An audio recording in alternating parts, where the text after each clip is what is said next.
At 4:12 a.m., every tide station on Earth reported the same impossibility.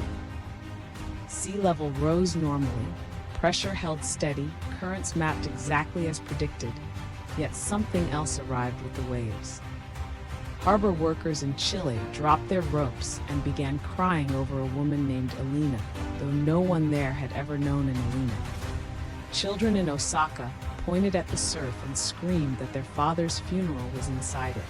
A diver in Cape Town surfaced speaking flawless Icelandic and begging forgiveness for a fire he never set.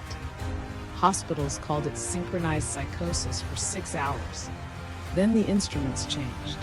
Electroencephalography caps placed on afflicted patients lit up in patterns identical to autobiographical recall. Not imagination, memory, detailed, layered, emotionally indexed memory, appearing in minds that had not lived it. The first undeniable proof came from a fisherman in Maine who described with perfect accuracy the layout of a shuttered apartment in Warsaw, including a loose tile beneath a stove. Under that tile, Polish police found letters from 1987, exactly where he said they would be. By sunset, the pattern was global. Memories were beaching themselves along coastlines like translucent wreckage, attaching to whoever was nearest. Governments ordered evacuations from seaside zones, but it was too late. The tide had already turned inland through estuaries, rivers, storm drains. Humanity discovered the sea had become a carrier medium for consciousness. And the most terrifying part was not that memories were moving. It was that they moved according to lunar cycles, as if something ancient had been timing the release for centuries beneath our notice all along. Scientists named the event mnemonic advection, because respectable language makes terror easier to brief. Their first model proposed that memory might be electromagnetic residue encoded by neural activity, somehow trapped in saline microstructures and released under precise gravitational stress. The theory died when blind recipients began acquiring visual memories sharper than any sight they had ever possessed, while sailors miles offshore reported emotional floods before the water physically touched them. Memory was not dissolving in the ocean, it was being sorted. Marine biologists joined the investigation and found bizarre behavior across entire food chains. Whales abandoned migration routes and circled old shipwreck sites for days. Deep-sea octopuses climbed research cages and repeatedly arranged shells into spirals matching hippocampal anatomy. Coral samples taken from the Mariana Trench contained rhythmic electrical pulses that mirrored sleeping human recall cycles. Then came the archive zones. Certain trenches, kelp forests, and drowned river mouths released coherent clusters. Wars from one century, childhoods from another, entire neighborhoods of linked memories from cities long demolished inland. It was as if the ocean had not simply gathered fragments over time, but cataloged them geographically. Divers entering these zones often surfaced with complete lives that ended before they were born. One woman in Lisbon returned remembering 23 years as a midwife in an inland village erased by drought in 1811. Parish records confirm names, births, stillbirths, private arguments, and a missing silver ring hidden inside a chapel wall. She found it. The public stopped asking whether the phenomenon was real and began asking something worse. If the ocean had been storing memory, whose system had organized the shelves? And why were some regions still sealed, holding their contents back despite the moon tugging harder every night? By the third lunar cycle, society split into the dry and the washed. The dry fled inland, sealed reservoirs, and treated every coastline like a biohazard perimeter. The washed did the opposite. They gathered at beaches before dawn wearing headphones, journals strapped to their wrists, waiting to receive. Some became addicts to borrowed intimacy. Imagine acquiring the exact warmth of a stranger's first kiss, the terror of surviving a collapsing mine, the sacred exhaustion of holding a newborn daughter in 1902. Governments criminalized intentional exposure, but black markets formed overnight. Smugglers sold tide forecasts not for weather but for content. Reef-rich beaches, battle-heavy coves, childhood estuaries. Luxury resorts transformed into memory dens where the wealthy paid to be drowned in curated lives. Yet the deeper horror emerged in prisons, nursing homes, and refugee camps. People who had lost pieces of themselves were suddenly overwritten by the dead. Alzheimer's patients regained fluency, but in the wrong biographies. A former judge in Mumbai forgot his own son and remembered instead the burial rites of a Bronze Age shepherd.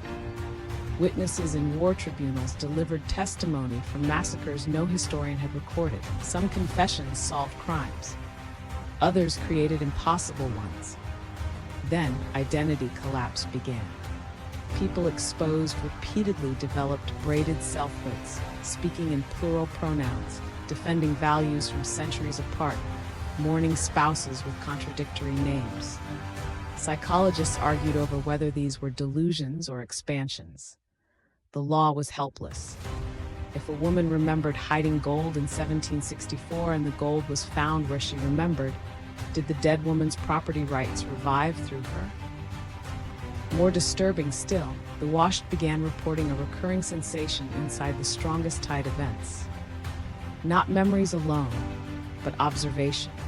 A patient, tidal intelligence behind them, adjusting what each mind received as if testing how much borrowed humanity a person could survive before becoming someone else entirely. The breakthrough came from a place no one expected: Maritime Insurance Archives. A graduate researcher noticed that the first major memory surges clustered around routes with catastrophic loss histories, especially where ships sank with many unrecorded dead. Cross-referencing surge maps with centuries of wrecks revealed an impossible symmetry. The ocean was not randomly releasing human memory. It was correcting for unacknowledged death. Every major archive zone corresponded to mass disappearances, erased villages, slave routes, wartime dumps, drowned hospitals, plague barges, prison hulks, aircraft trenches, unmarked coastal graves consumed by erosion. Humanity had used the sea as a forgetting machine for millennia. Now the machine was reversing. Sonar missions to the North Atlantic found strange formations around wreck fields, mineral accretions shaped like lattice chambers, neither natural reef nor known corrosion pattern. Samples contained magnetite filaments woven through bacterial mats, functioning almost like wet circuitry. Physicists proposed that under extreme pressure and time, these structures had become distributed recording organs, seeded by blood iron neural proteins and electromagnetic echoes from dying brains. But that still did not explain sorting, timing, or intent. Then a trawler off Senegal dragged up a sealed bronze sphere engraved with tidal tables predating modern navigation by thousands of years. Inside was a stack of thin black discs, each etched with concentric grooves too fine for the naked eye. Under electron microscopy, the grooves resembled compressed neural maps. Ancient technology, lost ritual science. Fraud was ruled out when one disc was immersed in seawater under moon-pulled pressure simulation. Everyone in the lab experienced the same memory simultaneously. Hundreds of shackled people thrown alive into the Atlantic, and beneath their screams, a deliberate human voice saying, "We return what is hidden." The room emptied. No one denied agency after that. Once humanity understood the sea was redelivering suppressed memory, panic became strategy. Nations raced to classify their own coasts by historical guilt exposure. Some governments financed gigantic foam barriers and desalination trenches, hoping to interrupt inland memory transport. Others leaned into the phenomenon, establishing truth shores where citizens could receive washed testimony under medical supervision. The results were revolutionary and catastrophic. Mass graves were found because school teachers suddenly remembered where soldiers had dumped bodies generations earlier. Empires lost legitimacy in a month. Insurance collapsed when descendants inherited not money but verified trauma tied to corporations still operating. Churches split over whether tidal memory was divine judgment, geologic conscience, or a non-human archive awakening. But the dead were not the only ones being returned. People living today began reporting future memories. Not predictions exactly, but recollections from events that had not happened yet. Cities abandoned under white salt storms, tribunals held underwater in pressure domes, children taught to identify inherited memories before learning their own names. At first, this was dismissed as a contagion myth. Then one future memory saved Rotterdam from a harbor explosion 3 days before the falter. More followed. If the ocean was returning hidden history, it was also leaking hidden consequence. Time inside the archive was not linear. The sea had somehow stored impact, not sequence. That realization changed everything. Each act of forgetting, each body sunk, each truth buried, did not stay in the past. It propagated forward, accumulating pressure until reality itself echoed with unpaid memory. The final global summit ended in silence after delegates received a synchronized flood from no known source. Billions of people all at once felt the same impossible sea wave. Every ocean on Earth going still, as if listening, before one last tide rose carrying not memories of humans, but memories of the planet's suffering. The last phase began when the tides stopped obeying shorelines. Moisture itself became transmissive. Rain carried fragments. Fog entered apartment blocks and left tenants with memories from drowned prisoners, vanished islanders, and future evacuations. Showers triggered breakdowns. Drinking water had to be filtered not for toxins but for biography. Yet even inland bunkers failed, because the deepest reservoirs of all were human bodies already saturated with borrowed lives. Entire populations became walking estuaries. The washed, once dismissed as damaged, adapted first. They developed mnemonic hygiene rituals, anchor songs, smell-based identity checks, communal recitations of verified personal history. Still, the greater pattern was becoming undeniable. The incoming memories were converging toward a single revelation, distributed in fragments no one mind could hold alone. Linguists, divers, theologians, and trauma specialists assembled a composite transcript from millions of reports. It described an ancient pact made by coastal civilizations after a prehistoric catastrophe. When humans discovered that intense dying experience could be preserved in seawater, elites used the ocean to erase evidence, bury revolt, hide sacrifice, and externalize guilt. The archive grew sentient not by magic, but by accumulation.